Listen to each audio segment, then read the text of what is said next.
Salut à tous, c'est Vincent de l'écoferme Le Tournant et je vous prépare aujourd'hui une vidéo sur la transformation de notre jardin en no-till garden qui va explorer l'approche de Ridgedale Permaculture. Fait que je vous explique ça, ça sera bon.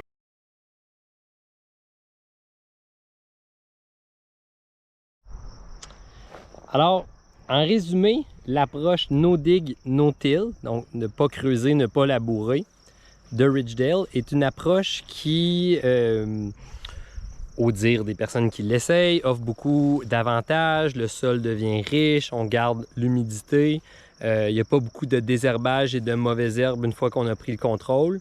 Et surtout, ce qui est vraiment intéressant, c'est qu'on peut utiliser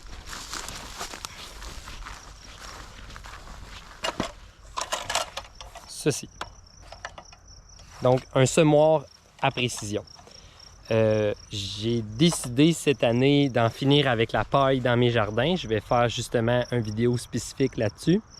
Mais l'approche no-till, c'est une logique qui dit ça ne sert à rien de brasser le sol parce qu'on défait la structure naturelle du sol qui dit que le carbone doit être en haut, donc le compost carbone est en haut, et plus on descend, plus on tombe dans un aspect minéral de notre horizon de la Terre. Donc le no-till, non-labour, veut dire qu'on va mettre le carbone sur le dessus, le compost sur le dessus, mais qu'on ne va pas aller le mélanger avec le sol pour permettre à la vie naturelle du sol de persister. Il y a une idée aussi qu'il y a un espace dans le sol dans lequel, idéalement, on essaie de rester en anaérobie, donc qu'il n'y ait pas nécessairement d'oxygène. Donc, quand on brasse trop loin, ça amène l'oxygène en haut, puis ça pourrait créer de la maladie. Donc, on a eu une sacristie de grosse fin de semaine. J'ai même engagé un petit gars, Stéphane, qui est venu m'aider, très poli, super gentil. Puis, ce qu'on a fait, c'est qu'on a désherbé les planches. On a également remonté les planches. Ensuite, on est allé amender avec du compost. Donc, on a mis beaucoup de compost, qu'on a mélangé le compost de fumier de bœuf qui a 15 ans de décomposition avec, on l'a mélangé avec mon compost maison que j'avais fait. On a tout mélangé ça. On a mis ça sur les planches. Ensuite, ce qu'on a fait, c'est qu'on a mis du carton dans les entrerangs. On a rajouté du paillis dans les entrerangs. Ensuite, j'ai installé avant d'installer un système d'eau, j'ai juste passé une espèce de cultivateur juste pour bien mélanger la couche de haut du sol puis casser les plus gros grumeaux. C'est un appareil vraiment intéressant qui marche à la batterie. Et ensuite, j'ai installé un système de goutte à goutte qui va être mis en marche demain. Et j'ai semé la plupart des rangs. Il nous reste juste quelques rangs à semer. Donc cette année, on a vraiment la broue dans le toupette à la maison avec la garderie, l'école, les 3 enfants. J'ai mis une grosse bourre pour essayer d'avoir un jardin qui, à terme, va me permettre de dépenser moins d'énergie. Donc sans désherber dans les allées, en gardant un contrôle de l'eau avec le système goutte à goutte. Le système goutte à goutte passe l'hiver dehors, ce qui fait en sorte qu'au printemps, il est déjà prêt. J'ai mis beaucoup de compost qui va éviter que j'aille amender. Puis en utilisant pas de la paille, ça va me permettre d'utiliser des binettes en fait pour passer. Et un semoir aussi pour finir de planter. Donc, à mon avis, techniquement, ça devrait être une belle année de jardinage. Et je vais vraiment vous tenir au courant de est-ce que ça fonctionne. Parce que mon questionnement, quand on voit les no-dig, no-till, la plupart des vidéos, on part toujours avec une espèce de concept que tu as une prairie puis tu veux le transformer en jardin. Mais on part jamais du concept que tu as un jardin puis tu veux le transformer en, bon, no-dig, no-till. Donc, moi, ce que j'ai essayé de faire, c'est de justement transformer un jardin qui existait vraiment. Et j'ai l'impression qu'on vend toujours ce concept-là à des gens qui n'ont pas déjà un jardin, comme « Ah, tu habites en ville, tu as le goût d'aller à la campagne, essaye ça, tu vas voir, c'est incroyable. Tu mets un peu de carton, de la terre, puis ça marche. » Mais ça demande énormément de terre, ça demande énormément de matière organique. Pour commencer, c'est un gros travail quand même. Nous, ce qu'on avait aussi qui ne jouait pas en notre faveur, c'est que, comme vous pouvez le voir partout, il n'y a pas vraiment de façon d'arriver ici avec une pépine ou quelque chose dans le genre.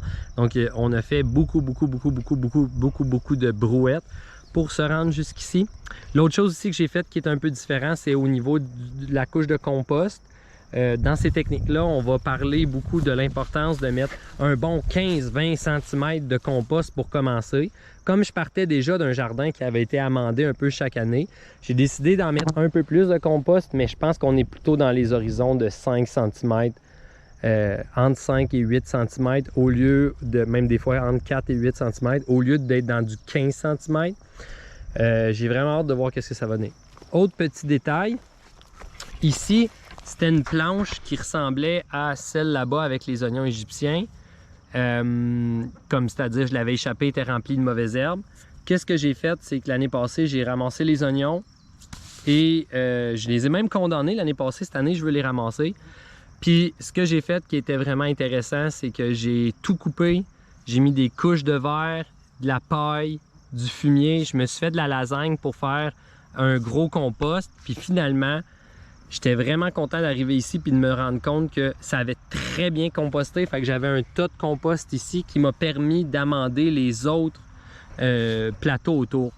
Donc, comme on est rendu trop tard dans la saison là, pour commencer à essayer de se débarrasser de ça, parce qu'on avait échappé les jardins vraiment. La plupart ressemblaient à ça avant que je passe dedans. Peut-être qu'eux autres, c'est les plus intenses du lot. Mais ce que j'ai décidé de faire, c'est que je vais recouvrir, je vais couper tout ça, je vais ramasser le verre, je vais recouvrir de carton, puis je vais mettre du verre, du fumier qui reste à composter, un peu de tonte, etc. Je vais refaire une lasagne pour ces deux grandes rangées-là, puis on va les oublier pour cette année. L'année prochaine, si ça marche bien comme l'année passée finalement, on va avoir déplacé finalement notre compost ici. Idéalement, ce que j'aimerais faire aussi, si je réussis à prendre les choses en main en septembre prochain, ce que j'aimerais faire, c'est mettre le compost à la fin de l'année, donc faire mes récoltes et ensuite mettre le compost à la grandeur. Ce que je cherche à faire là-dedans, c'est de faire en sorte que le compost va déjà se ramasser un peu avec la terre. Mon système de goutte à goutte va déjà être pris, peut-être juste à vérifier qu'il ne coule pas ou faire des petites réparations, mais il va déjà être prêt. Puis à ce moment-là, ce qui va se passer, c'est que les mauvaises herbes qui sont peut-être dans le compost que j'aurais rajouté vont commencer à pousser assez tôt. Je vais pouvoir les enlever, puis ensuite, je vais me retrouver à avoir un compost bien intégré, bien mangé par les vers de terre, qui va être assimilable pour mes plantes directement, puis dont on va avoir enlevé la plupart des mauvaises herbes. Donc, suivez-nous cette année pour voir comment se développe l'aventure de ce jardin-là. C'est beaucoup de travail de mettre le carton puis de mettre le paillis. J'espère vraiment que c'est quelque chose qui va en valoir la peine sur le long terme. Prochainement, je vous fais 2 petites vidéos qui s'en viennent. En fait, j'ai 3 vidéos de prévues. Un sur les légumes vivaces, une réflexion que j'ai eue sur comment cultiver les légumes vivaces. Une deuxième réflexion sur le système goutte à goutte et une dernière sur la paille. Mais là, en ce moment, ce que vous voyez pas, c'est que c'est à mon tour de m'occuper de mon bébé. Alors, j'ai terminé la vidéo et prenez soin de vous. Bye!